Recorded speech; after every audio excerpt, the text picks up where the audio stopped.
तो मैंने क्या लगा दिए वो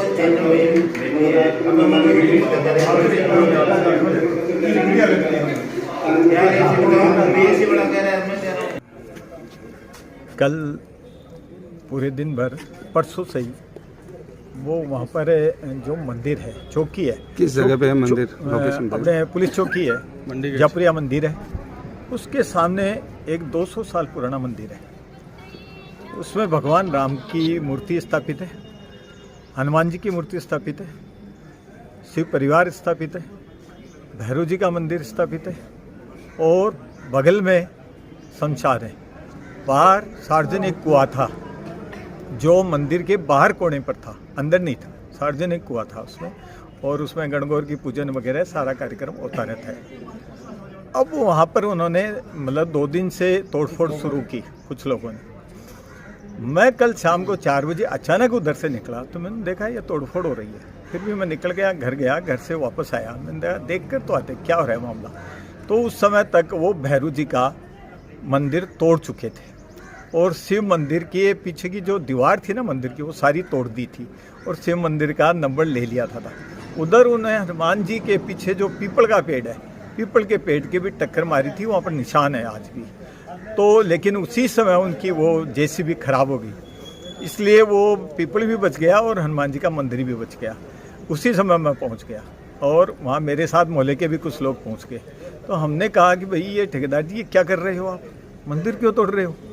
बोले ऐसा है कि हम बहुत जोरदार मंदिर बनाएंगे। मैंने कहा बनाओगे वो तो ठीक है, आप तोड़ कैसे रहे हो? तोड़ने का अधिकार आपको किसने दिया है? पुराना, ये तो 200 साल पुराना मंदिर है, आप तोड़ क्यों रहे हो उसको? और फिर आप तो हिंदू हो, हिंदू होकर आप मंदिर तोड़ रहे हो। बोले ये सब बातों में हम विश्वास नहीं करते, बोले हमें कोई डर नहीं है इनका। मैंने कहा यह तो कोई समय आएगा तब पता लगेगा कि भाई डर है कि नहीं। उस समय कहोगे यार भगवान ने हमारे साथ ये अन्याय क्यों की, लेकिन ये आज आपको डर नहीं लग रहा है, लेकिन ये ठीक नहीं है। बोले हमारे पास मुख्यमंत्री तक की सारी अप्रोच है, क्यों तू तेरी टाइम वेस्ट कर रहा है यहाँ हमसे बात करके? तब मैंने कहा ठीक है मैं टाइम वेस्ट कर रहा हूँ क्या? बोले हाँ आप टाइम वेस्ट कर रहे हो। तब मैंने अथवा अपने राजस्थान पत्रिका में फ़ोन की, फिर आप पत्रकार कुछ लोग आ गए और सारे पत्रकार मोहल्ला इकट्ठा हो गया। तब वो उसने कहा कि अब मैं क्या करूं? मैंने कहा अब तू जाने वो करना। तब उसने वहाँ से स्थान छोड़ा, जेसीबी ले गया और वो चला गया। उसके बाद अभी तक वहाँ नहीं आया, लेकिन वो 200 साल पुराना मंदिर है। आज मंदिर को स्थिति ये है कि कहीं पर बहुत जरूरी आवश्यकता हो तोड़ने की, जैसे बाईपास बन रहा हो तो भी वहाँ पर विधि विधान से पूजा अर्चना करके उसके बाद में स्थानांतरित करते हैं। ऐसे थोड़ी कि चल के जैसी भी चली गई वो तोड़ने लगे, तोड़ दिए। आज कहीं पर अवैध भी कहीं शिव जी का मंदिर स्थापित हो जाता है तो भी आज तक नहीं टूटा। ऐसा है उदाहरण, अपने नानसा गेट में एक मंदिर बना था, अवैध बना था, लेकिन वो आज तक नहीं टूटा।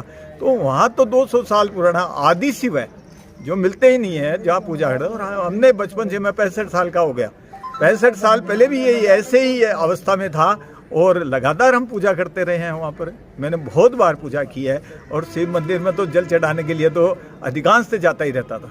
तो ये सारा किया है, ये सारा बहुत बड़ा जो आज ऐसा दृश्य टीवी वगैरह में हमें पाकिस्तान का देखने को मिलता है कि पाकिस्तान में ऐसा हुआ, एक अचानक मंदिर को ढा दिया गया। हिंदुस्तान में और नवलगढ़ में और ऐसा कांड हुआ है, यह बड़ा ही दुर्भाग्यपूर्ण है और जनता के लिए मतलब आगे का जो भविष्य है, यदि ऐसा ही चलता रहा तो भविष्य बहुत खराब है।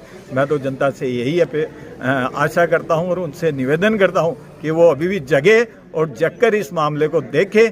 यदि ऐसे मामले पर यदि वो आज भी चुप रहे तो आगे आने वाला समय बहुत खतरनाक होगा। जय हिंद, जय भारत। सनातन समाज के जो भी श्रद्धा और आस्था के केंद्र हैं, उन सब के साथ पिछले कुछ वर्षों से बहुत अधिक खिलवाड़ हो रहा है और उसका उद्देश्य यही है कि हिंदू समाज को कमज़ोर किया जाए। मंदिर हमारे श्रद्धा के केंद्र हैं, आस्था के केंद्र हैं, वो हमें शक्ति प्रदान करते हैं और उस शक्ति को, श्रद्धा को, उस आस्था को कमज़ोर करने के लिए भूमाफियाओं के द्वारा एक बहुत बड़ा प्रयास नवलगढ़ में हुआ है। जहाँ ठाकुर जी का मंदिर है, जहाँ भगवान शंकर का शिवालय है, जहाँ भूमिया जी का मंदिर है, जहाँ हनुमान जी का मंदिर है, ऐसे स्थान को तोड़ने का प्रयास भूमाफियाओं के द्वारा किया गया है। यह बहुत निंदनीय है। इसकी मैं कठोर शब्दों में आलोचना करता हूँ।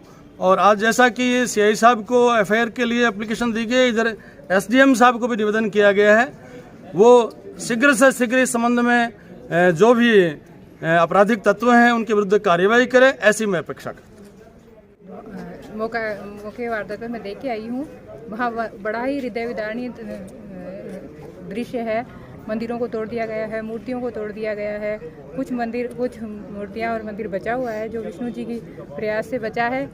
हमारा इतिहास गवाह है, जब जब मंदिर की भूमि को या मंदिरों को हानि पहुंचाई गई है तो उनके वंश का ही विनाश हो गया है। अभी इस संबंध में शासन और प्रशासन को जो ज्ञापन दिया गया है उस पर शासन प्रशासन से तुरंत संज्ञान लेकर कोई कार्रवाई करे, ऐसा हम चाहते हैं। और जल्दी से जल्दी इस पे उस मौके वारदात पर जाकर देखा जाए और उस कार्य को रुकवाया जाए और पुनर्निर्माण का वहाँ संकल्प लिया जाए। देख रहे हैं इस प्रकार से ये मंदिर, लगातार मंदिर की भूमि, बदराना, जौहड़, पूरा शहर, इस प्रकार से खाने का जो विचार उन्होंने भूमाफियों ने किया है राजनीतिक शरण में। और मैं तो सीधा सीधा ब्लेम करूंगा इस प्रकार से राजकुमार जी अपने साथियों को इस प्रकार की बड़ी बड़ी भूमि पर कब्जा करने के लिए ये लगातार अपने साथियों को उत्साहित कर रहा है, जिसमें न ये मंदिर देखते हैं, न मंदिर की भूमि देखते हैं, न किसी प्रकार की मस्जिद देखते हैं। इस प्रकार के ये अपने धर्म से अलग हट करके और सिर्फ लूटने की जो नीति पे काम कर रहे हैं। लगातार पिछले 5 साल से इस प्रकार की लूट मचाई है। अगर ऐसे ये लूट मचाई रखी तो मैं मेरे सभी श्रोताओं से निवेदन करूंगा, अगर अब की बार ये आ गया तो मुझे नहीं लगता कि नवलगढ़ की कोई भी हवेली, नवलगढ़ की कोई भी सार्वजनिक भूमि नहीं बचेगी। क्योंकि पहले बदराना जोड़ पे इन्होंने अपना मन चलाया और उसे जैसे तैसे करके भी रुका है, लेकिन इसके बाद में तुरंत ये बहुत बढ़िया प्रॉपर्टी थी तो उसके साइज भरपाई करने के लिए उन्होंने यहाँ भी एक कब्जा किया है, जिसमें मंदिर 4 बने हुए हैं। उन चारों मंदिरों को क्षति पहुँचाई गई है और धर्म की जो बात है उसको बड़ी ठेस पहुँचे, क्योंकि हिंदू धर्म की जो आस्था जुड़ी उसको ठेस उन्होंने लगातार पहुंचाई है। और ये एक देखी जाए तो बहुत बड़ी कमर्शियल प्रॉपर्टी है, जिस कारण से न मंदिर दिखाई देता है, न मूर्ति दिखाई देती है, न जनता दिखाई देती, तो सिर्फ पैसा ही दिखाई देता है। और ये आने वाले 4, 5, 6 महीने, 7 महीने बचे उसमें सिर्फ लूटने की जो प्रोसेस चला रखी है। तो हाथ मारो, जितना लूट सके उतना लूटो। उस नीति से जो काम कर रहे हैं इस प्रकार की नवलगढ़ जनता मुझे नहीं लगता कि उसको करने देगी। मैं फिर दोबारा मेरी नवलगढ़ जनता से आह्वान करता हूँ कि इस प्रकार जो कर रहे हैं लगातार, और इस प्रकार जो खुली लूट जो मचा रखी है, इस लूट को अपना बर्दाश्त नहीं करें, उससे खुल करके विरोध करना चाहिए। सब लोगों को साथ में लेकर ये अपना काम करेंगे, निश्चित इसकी लूट से हम वंचित रह सकते हैं, बचा सकते हैं।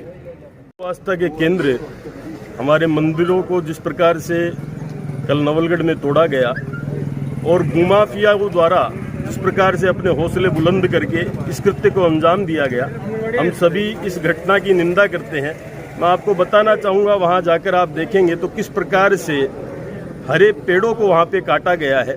मैं तो यही कहना चाहूँगा आप सभी पत्रकार बंधुओं के माध्यम से, पुलिस की वहाँ पर चौकी है और पुलिस की नकेल के नीचे ये काम होता है, तो निश्चित रूप से ये हम सभी नवलगढ़ वासियों के लिए सोचने का विषय है। और हम सभी ने माननीय कलेक्टर उपखंड अधिकारी जी को, पुलिस को ज्ञापन दिया है और अब कलेक्टर महोदय को भी इस विषय में ज्ञापन देंगे और उनके संज्ञान में लेके आएंगे कि इस प्रकार से नवलगढ़ में भूमाफियों द्वारा जिस प्रकार का राजनीतिक संरक्षण उन्हें मिल रहा है और ये कृत्य वो कर रहे हैं, हिंदू आस्था को आघात पहुंचाने का काम वो कर रहे हैं। हिंदू समाज इसे कतई बर्दाश्त नहीं करेगा और अंतिम क्षण तक हम डटे रहेंगे।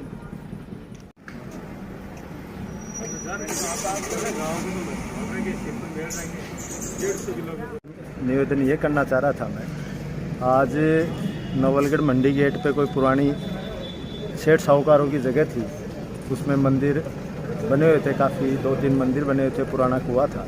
उसको लेकर सब लोग नवलगढ़ के सभ्रांत नागरिक दीनानाथ जी रूथला जी, विष्णु रूथला जी और नवलगढ़ के सभ्रांत नागरिक सब लोग इकट्ठा हुए और तय किया कि इस प्रकार की जो कार्रवाइयाँ जो लोग कर रहे हैं, भूमाफिया जो इस प्रकार मंदिरों को ढाकर वहाँ पे अपनी प्रॉपर्टी विकसित करना चाहते हैं आने वाले समय में राजनीतिक संरक्षण के रूप में, और डरा धमकाकर लोगों को जिस प्रकार ज़मीन हड़प रहे हैं, उसके लिए सब एकजुट होने का निर्णय लिया और पुलिस थाने में आके रिपोर्ट दर्ज कराने का हम सब लोगों ने मिलकर निर्णय लिया है, रिपोर्ट दे के आए हैं। अगर वो रिपोर्ट दर्ज करने में पुलिस आनाकानी करती है, उसके बाद सब मिल बैठ के तय करेंगे कि आगे की क्या कार्रवाई। उसी सिलसिले में यहाँ SDM महोदया को भी ज्ञापन दिया है और कलेक्टर साहब को भी ज्ञापन देंगे। इसके साथ साथ मैं मीडिया के माध्यम से एक बात और नवलगढ़ की जनता को कहना चाहूँगा कि कई मुद्दे ऐसे होते हैं, उनमें अगर अपन चुप रहे तो आने वाली पीढ़ी अपन लोगों को माफ़ नहीं करेंगे। ऐसा ही एक मामला चल रहा है श्री सीमेंट गोठड़ा फैक्ट्री के सामने किसानों का। किसान काफ़ी टाइम से वहाँ अपने मुआवजे और युवाओं को रोज़गार को लेके धरने पे बैठे हुए हैं। प्रशासन उस धरने को भी इस तरीके से ख़त्म करना चाहता है, हठधर्मिता उन प्रशासन की कंपनी के साथ मिलके बार बार उनको पुलिस के द्वारा प्रताड़ित किया जा रहा है। मैं मीडिया लोकतंत्र का चौथा स्तंभ आपके माध्यम से ये कहना चाहूँगा कि प्रशासन अपना काम किसानों के हित में करे, ना कि कंपनी के हित में। उन पे अभी पिछले दिनों 2-3 मुकदमे थाने में दर्ज हुए हैं, वो गलत मुकदमे दर्ज हुए हैं। जब किसान मुकदमा देने आता है तो उसका परिवाद रख लिया जाता, उसका मुकदमा दर्ज नहीं किया जाता।